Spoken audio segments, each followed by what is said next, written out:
What? So I know that you'd done a short stint in LA. Was what pushed you to go to LA? Was it the Google thing, and then you came back? It's interesting. I would love to hear about why did you go to LA, and then what did bring you back to the Hampton Roads area? Yeah, so we worked with a company called Daiquiri, and they were a software development company that was specializing in kind of enterprise AR devices. And this was before Magic Leap and HoloLens came out. That device we were working with and building software for, and post even me working at that job, we still kind of bootstrapped ourselves by doing custom app development for that company. They raised, I think, 150 million and blew through that money very quickly. I think they went bankrupt in like 3 years. Wow. So it was definitely a fun, crazy startup world. But the writing on the wall was this company was kind of vaporware. So something that's interesting as you talk about bootstrapping, and I think people think about bootstrapping as different things, but you were able to have kind of the Ario team, if you will, work on outside projects that weren't necessarily affiliated with what you were building to have enough capital to keep the lights on, keep the team there. Like walk me through this. That's correct, right? Like that's what you get. Yeah. Okay. So walk me through like how you keep a team as an agency, because basically you were an agency for a little while, and then keep them excited about this other project that hadn't really come to fruition yet throughout time, to just be like, hey, like we're going to get there. We're going to get there. But also we need you to do this client facing stuff too. Cause I mean, that's agency world is already a difficult thing. Mm-hmm. And then to keep those teammates that you have excited about that, to keep the lights on, to then be able to develop the Ario of today. I mean, how did that go about? Yeah, I think early on, most companies, you start as an agency or doing just custom services. And I think unless you have just an insane amount of capital, you have to make money. And building a platform and building software, it just takes time and a lot of resources. So early on, we kind of bootstrapped ourselves by working different military contractors, building applications for special forces. A lot of those applications, they had the same kind of use cases that we have today, but they were just kind of custom one-off solutions. And then over time, we were able to build, and luckily, all those weren't work for hire. We were very difficult to work with early on because we wouldn't give any of our code away, or we wanted to own everything. So that way, as we evolved our code, we could iterate on it and turn it into our platform itself. So we worked for Daiquiri. Your code in that case is actually like your IP, and you didn't want other people to acquire your IP so that you could still work on it at a later time.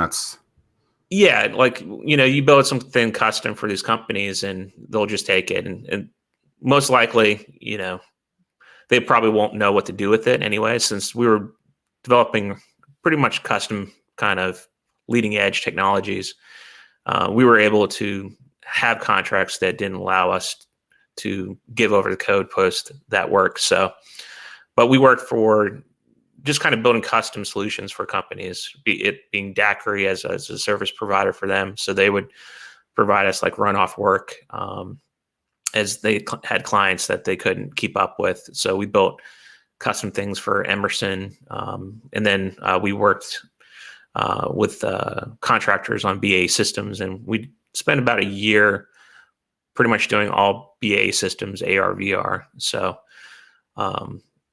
that afforded us the amount of money to split our team. So it was pretty much 60% people were building the platform, another 40% were doing custom services that were paying for the rest of the people. So that helped us get started with Ario and last 2 years without having any type of injection of capital. Yeah, to me, I think that's a super smart way of doing it. Would you turn away work then? I mean, you're pretty firm in the sense of, hey, we want to own the IP, and then you turn work away.